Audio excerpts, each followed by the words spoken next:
우리나라 아이들은 파닉스를 배운다고 한들 단어를 알고 있는 것도 거의 없고 문법을 알고 있는 것도 거의 없고 그냥 발음을 낼 수 있게 해주는 것밖에는 아무 의미가 없는 거예요. 그걸 파닉스라고 여기서는 아마 생각을 하는 것 같은데, 그러니까 용어가 잘못된 거죠. 영어 교육 잘못하고 계셨습니다. 육태한 반.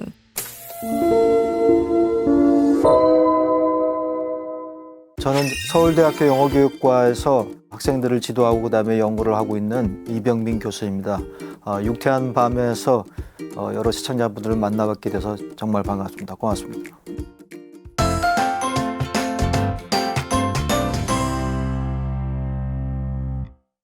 서울대 학생들을 늘 만나고 계시는데 네. 이 학생들 영어 공부 어떻게 했었을까요? 한참 영어 교육이 시끄러울 때 이때 제가 그 우리 학부 학생들 1학년, 2학년 학생들을 인터뷰해서 논문을 쓴 게 있거든요.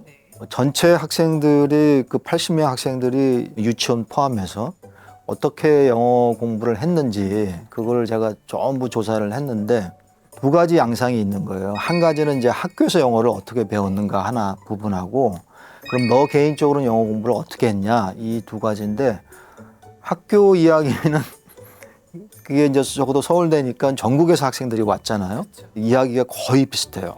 듣기는 조금 하고 뭐 말하기는 거의 안 하고 그다음에 뭐 독해, 번역, 뭐 문법 많이 했다. 이 얘기는 거의 공통이고 그러면 너가 개인적으로 영어 공부는 어떻게 했냐 이 이야기는 80명의 이야기 중에서 공통된 점은 단 한 가지도 없었어요. 다 다른 방법으로 공부했는데 각자 이제 적어도 뭐 수능 뭐 1등급은 받았을 것 같고 그런데도 그 학생들이 갔던 길은 정말 다 달라요. 그러니까 예를 들면은 강릉에서 오는 학생은 아버지가 사교육은 절대 안 된다. 뭐 이렇게 해서 이 학생은 EBS를 아침마다 듣고 등교를 한 거예요. 그래 그럼 너 EBS 정말 많이 들었냐 했더니 1년 365일이면 한 360일 정도는 매일 아침에 한 30분, 40분씩 EBS를 듣고 학교를 갔다. 고등학교 때까지 꾸준히 했다고 그러더라고요. 또 어떤 학생 이야기는 그 익산에서 온 학생인데 그 학생은 중학교를 입학했는데 옆에 친구가 영어 소설책 같은 걸 읽고 있더라는 거예요. 자기는 한 번도 그런 거를 읽어볼 생각을 못 했는데 옆에 짝이 그걸 보고 있으니까 자기가 익산 시내에 가서 서점에 가갖고 영어 책을 사서 읽기 시작했다고 그래요. 그래서 그게 중학교 1학년 때부터 그러면 언제까지 이제 고등학교 3학년 때까지 자기가 읽었다고 하는데 몇 권 정도 읽었냐 하니까 저런 그 서가가 있으면은 한 2단 정도는 읽은 것 같다. 그래도 별로 사교육은 별로 안 한 거예요. 그때 느낀 게 자기가 한테 맞는 공부 방법을 찾고 그다음에 이제 어떤 기회를 통해서 자기가 영어의 길이 열리는가 뭐 이런 것들을 한번 그 어머님들도 생각해 보실 필요가 있을 것 같아요. 한 가지 방법이 있는 건 아닌 것 같아요. 공교육에서는 영어가 이제 초등학교 3학년부터 시작이 네. 되는데 사실은 영어가 이제 많이 내려와서 영유아부터 막 네. 시작이 되고 있어요. 네. 그래서 이렇게 막 너무 많이 이제 혼란스러운 상황이 이제 펼쳐지고 있어서 영어 교육은 어떨 때 시작해야 되는지 적절한 시기라는 게 있는지를 좀 여쭤보고 싶은데요. 제가 진짜 한 20년 정도 화두를 가지고 들여다본 주제인데 우리나라와 같은 환경에서 시기는 저는 절대적이지 않다고 보거든요. 그러니까 언제 시작해도 괜찮고 영유아기로 이렇게 내려가 있는데 그 영유아기의 아이들한테 첫 번째 질문은 얼마나 효율적인가 하는 질문이거든요. 그러니까 같은 시간을 투입했을 때 영유아기에 투입하는 시간하고 철이 좀 들어서 투입하는 시간하고 어느 게 더 효과적일까 이렇게 질문하는 사람들도 있어요. 그러면 대개 결과는 나이가 좀 들은 아이들이 같은 시간을 투입했을 때 훨씬 효과적이다. 그 영유아기의 아이들이 뭐 발음이 좋아진다든지 뭐 그 절대적 시기가 있어가지고 거부감이 좀 없어지고 뭐 이런 것들이 있죠. 건데 이제 그렇게 되려면 다른 조건이 또 필요한 거예요. 일주일에 몇 번 이렇게 뭐 한 번 가고 한 2, 30분 이렇게 해서는 달라지지 않는다는 거예요. 엄청나게 노출이 되면은 아이들은 그 자연스러운 공간 속에서 아, 이게 무슨 내가 소통해야 되는 언어인가? 약간 이렇게 느끼거든요. 그러면 아이들은 그냥 자연스럽게 그걸 하게 돼 있어요. 근데 그런 조건이 그러니까 한국에서는 만들어질 것이냐? 이게 그렇게는 잘 안 되거든요. 제 제자가 그 교포가 있어요. 애를 이제 낳는데 그 바이링구얼로 키우고 싶다 이랬거든요. 그 어릴 때는 이제 영어로만 대화를 한 거예요. 그런데 이 애가 미국에 사는 게 아니라 한국에 살다 보니까 할머니가 계실 때는 할머니는 또 한국어로 하시잖아요. 그 다음에 이제 밖에 나가면 또 아이들이 전부 한국 사람이잖아요. 그러니까 거기서 영어를 쓸 수가 없는 조건이죠. 그러다 보니까 애가 아빠하고만 영어를 해야 되는 상황이 발생하니까 이게 약간 불편한 거예요. 그 아이들은 이제 본능적으로 어떤 언어가 편하고 내가 어떤 언어를 통해야지만이 주변 사람들과 소통할 수 있는 것을 본능적으로 아는데 이상하게 여러 사람들은 다 한국말을 쓰고 있는데 아빠만 영어를 한다. 그러니까 이제 철이 딱 드는 순간에 아빠한테 내가 뭔가 얻을 것이 있으면 그때 겨우 영어로 해줘요. 그러나 다른 경우에는 안 하려고 한다. 아빠의 계획은 실패인가요? 그러니까 아이들의 특징이 뭐냐면은 영어에 노출되면 비교적 빨리 습득하는 것 같기는 한데 그러나 또 빨리 잊어버리는 특징이 있어요. 우리 성인들은 이제 그게 자기 것이 되면 잘 안 잊어버리는데 아무리 어릴 때 유치원을 뭐 미국에서 살다가 온 애들도 한 1년 지나면 싹 잊어버리거든요. 그런 특징이 이제 빨리 저기도 뭐 노출되면은 뭔가 습득이 이루어지기도 하지만 그러나 상대적으로 빨리 잊어버리는 특징도 있기 때문에 제가 말씀드리는 것은 한국에서는 사실은 영어는 단기간에 해서 끝내는 게 아니고 평생 하는 거다. 사실은 평생 해도 그게 제 언어가 되기에는 상당히 한계가 있거든요. 그 파닉스는 미국 아이들이 모국어를 완전히 습득한 단계에서 네. 이제 영어로 글을 읽기 네. 위해 갖고 사용하는 교육 방법이라고 하셨어요. 네. 사실 우리가 알고 있던 파닉스와 좀 다른 거예요. 그러니까 저는 그건 완전히 저는 오해라고 오늘 보죠. 이 파닉스는 한국 학생들에게 어떻게 해야 도움이 되는 걸까요? 미국 아이들한테는 파닉스라고 하는 것은 비밀의 문을 여는 열쇠예요. 그거를 딱 끼워주면은 그냥 문이 확 열려서 아이들이 글을 읽게 되거든요. 6세면은 말을 너무너무 잘할 거 아니에요? 걔가 알고 있는 단어도 한 뭐 10,000개까지 돼요. 그 다음에 문법 다 알고 있는 거고 자기 모국어니까 네, 자연스러운 거잖아요. 그러니까 그때 아이들한테 이제 글을 읽게 만드는 거예요. 예를 들어서 SCHOOL 하면 이거를 내가 school하고 발음할 수 있으면 이건 학교구나 라는 걸 알기 때문에 글을 이해하게 되는 거거든요.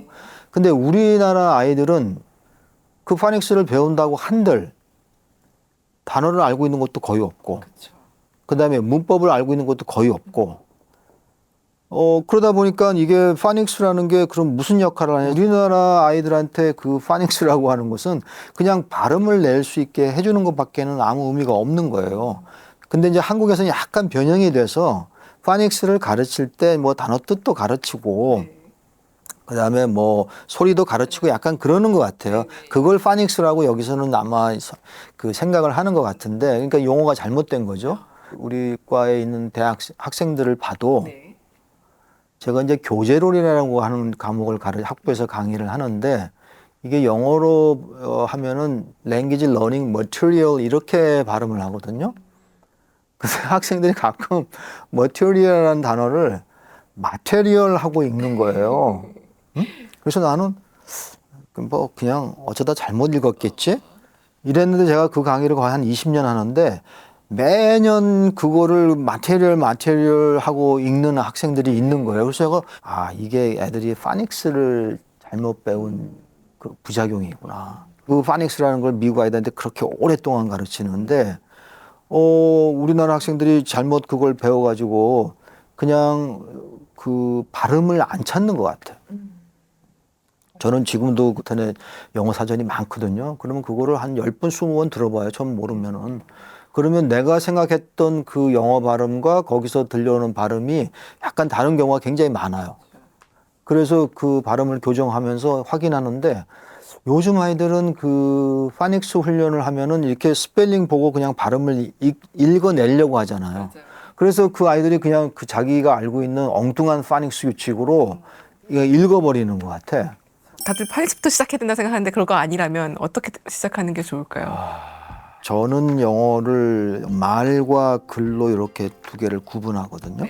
말과 글. 말을 통해서 소통하는 능력이 한 축이 있다면은 그러면 다른 한 축에 이제 글을 통해서 우리가 소통하는 축이 있는 거예요. 그러니까 아이들이 영어를 배울 때도 말로 하는 언어를 배우는 건지 글로 읽는 글을 배우는 건지 요거를 좀 구분할 필요가 저는 있어 보여요.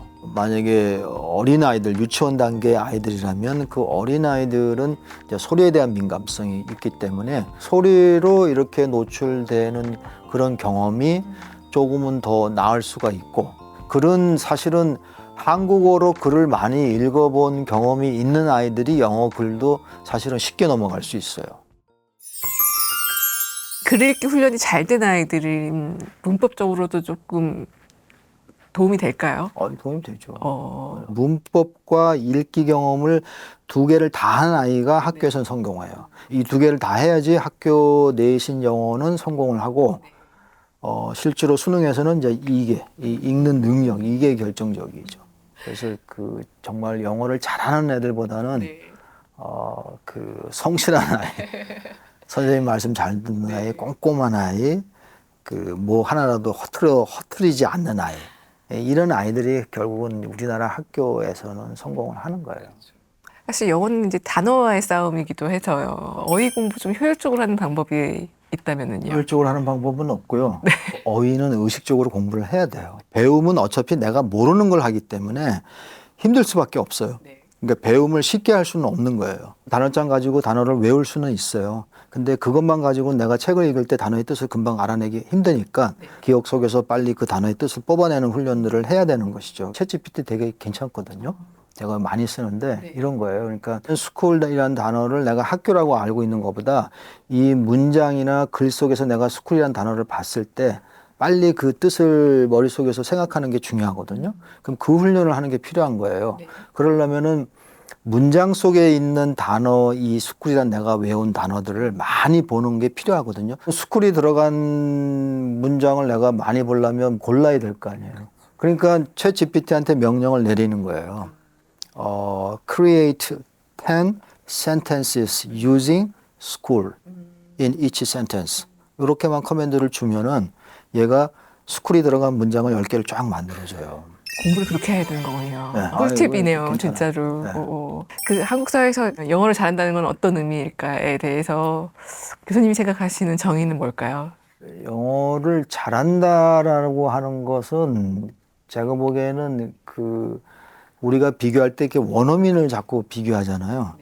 그런데 사실 원어민은 우리가 될 수 없어요. 잘한다라고 하는 것은 어떻게 보면 이제 누구하고 뭐 만나서 말을 해야 하는 상황이 되거나 뭐 내가 새로운 글을 읽어야 하는 상황이 되거나 이제 그런 상황에서 내가 처리할 수 있으면 되는데, 사실은 이제 그 영어 교육을 우리가 10년씩 이렇게 시키지만 이제 그런 능력을 잘 못 만들어내는 거죠. 다른 변수들 때문에, 시험이다 뭐다 이런 것 때문에. 영어는 천천히 말해도 자기가 하고 싶은 말을 그 상황에서 표현할 수 있는 능력이거든요.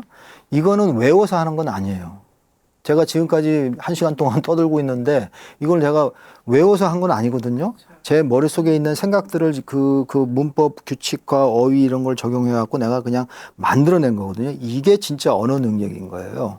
말하는 능력. 외워서 되는 능력도 아니고 그런 훈련을 많이 해봐야 되는데 이제 우리나라에서는 그런 훈련을 주는 기회가 거의 없어서 사실은 20살이 되고 그 이후에 돼도 실제로 이제 만나면 잘 소통이 안 되는 상황이 발생하는 거죠. 근데 그게 이제 학교 다닐 때는 힘든 거죠. 학교라는 조건에 살아남아야 되니까. 그러나 그럼에도 불구하고 책을 읽는 능력을 가지면 그거는 학교에서도 괜찮고 사회에 나가서도 충분히 써먹을 기회가 있다. 왕도는 역시 영어로 책 읽는 거. 라고 했었고요. 교수님이 얘기해 주셨던 가설 중에 그게 흥미로웠어요. 영어를 습득하는데 11,680시간이 필요하다라는 가설. 그 얘기도 한 번 더 여쭤보고 싶은데요. 네. 그 얘기를 제가 하게 된 게 1996년이거든요. 제가 그때부터 이제 미국에서의 영어 환경과 한국에서의 영어 환경이 뭐가 다른가. 그거는 영어에 노출될 수 있는 기회와 시간이 절대적으로 다르다. 저는 이제 거기에 이제 제가 초점을 맞춘 거죠. 그렇게 해서 그러면 11,680시간은 어떻게 나왔냐면은 아이들이 영어를 배우는 그런 과정과 우리가 외국어로서 영어를 배우는 과정이 다를 것 같지만 상당히 유사한 부분이 많아요. 그러면 아이들이 모국어를 습득할 때 대개 48개월이 되면은 그럼 우리나라로는 만 6세도 되잖아요. 48개월이면. 그럼 48개월이면 이 아이가 하루에 깨어있는 시간을 생각해서 한 평균 8시간을 잡은 거예요. 그리고 4년을 이제 겪은 거니까 그렇게 따지면 그 시간이 11,680시간이 나오거든요. 4 곱하기 8 곱하기 365 하면은 그렇게 나오는 시간인데 그 시간은 제가 보기에는 영어에 노출이 돼야지 어느 정도의 능숙도를 가질 수 있다. 그게 제 가설인데 한국 사람들이 그럼 도대체 영어와 관련해서 무슨 노출을 하고 있는가? 그건 제가 보기엔 거의 안 하고 있는 거예요. 1시간도 어려워요, 사실은. 하루 1시간 영어를 듣는 데만 해보세요. 그래서 저는 지금도 출퇴근할 때 그 팟캐스팅을 좋아하거든요. 학교 연구실에 있어도 내가 굳이 뭐 다른 책을 봐야지 그거 내가 듣고 앉아있을 시간이 없잖아요. 그러니까 출퇴근 시간에만 그걸 들어요. 그렇게 해서 뭐 하루에 1시간 정도를 한다?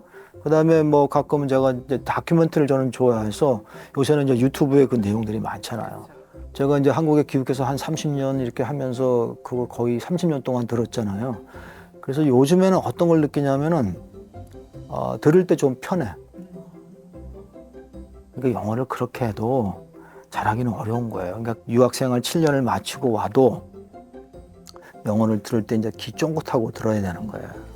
의식을 하면서. 근데 이제 그런 생활이 오래되다 보니까 요즘에는 누가 옆에서 얘기하면 그냥 아무 생각 없이 그냥 넋놓고 있더라고요. 자연스럽게 들려오니까. 그래도 뭔가 들리는 것 같으니까 훨씬 더 이제 이렇게 능숙해진 거죠. 그런 오랜 세월이 사실은 필요한 거고 거기에 제가 그래서 11,680시간 정도를 얘기한 거예요. 그래서 저는 한국 사람이 영어를 얼마나 하느냐는 그 사람이 노출된 시간, 교수 방법 이런 거 따지지 말고 내가 영어를 얼마나 했는지 그 시간을 놓고 계산을 해라. 그것이 가장 당신의 영어 능력과의 상관성이 높을 가능성이 높다는 거예요. 내가 어릴 때 시작했냐 그런 건 제가 보기에는 그 중요한 변수가 아니고 내가 결국 영어와 얼마나 오랫동안 살았느냐 그 시간 요것이 제일 중요한 거란 의미에서 제가 11,680시간을 말씀드린 거죠. 마지막 질문으로 저희 그 육퇴하고도 늘 그렇게 공부하시는 저희 독자님들에게 교수님께서 한번 당부의 말씀 해주시면 좋을 것 같습니다. 영어는 제가 보기에는 조급하게 생각하실 것이 아니라 얼마나 오랫동안 우리 아이에게 영어를 접하고 영어를 배우고 영어에 호기심을 가지고 꾸준히 할 수 있는 조건을 내가 만들어 줄 것이냐. 그러니까 조기에 해도 아이가 사실은 중학교, 고등학교 가서 그걸 포기하는 경우도 많거든요. 그때는 부모님들이 사실 컨트롤하기 어려우세요. 그런 부분에서는 아이가 영어에 관심을 가지고 쭉 꾸준하게 갈 수 있는 그런 조건들 학원 같은 데를 보내는 것도 한 가지 조건이지만 아이가 그 영어를 통해서 이게 소통의 도구이구나. 그리고 내가 이거 영어를 좀 했더니 다른 사람하고 이렇게 커뮤니케이션이 되네. 그리고 내가 몰랐던 뭐 글을 읽어보니까 내가 무슨 말인지 알겠네. 이런 체험을 통해서 영어가 필요하다는 그런 그 생각을 갖게 하는 것. 이것도 사실은 직접 학부모님들이 영어를 가르치진 않아도 아이에게 영어를 관심을 가지고 배울 수 있는 그런 그 경험을 갖게 하는데 도움을 줄 수가 있다는 거죠. 그렇게 해서 저는 그냥 한 20년 플랜 가지고 급하게 생각하지 마시고 꾸준하게 가시라 이렇게 사실은 말씀드리고 싶습니다. 영어에 접근한 시기라는 게 있을까? 그냥 내가 영어를 공부하고 싶을 때 내가 필요해서 이거를 배우고자 할 때 열심히 많이 읽고 듣고 꾸준히 오래 해야 된다는 생각밖에 안 들더라고요. 네. 오늘 소중한 경험담, 좋은 말씀들 해주셔서 감사합니다. 고맙습니다. 감사합니다. 네, 고맙습니다.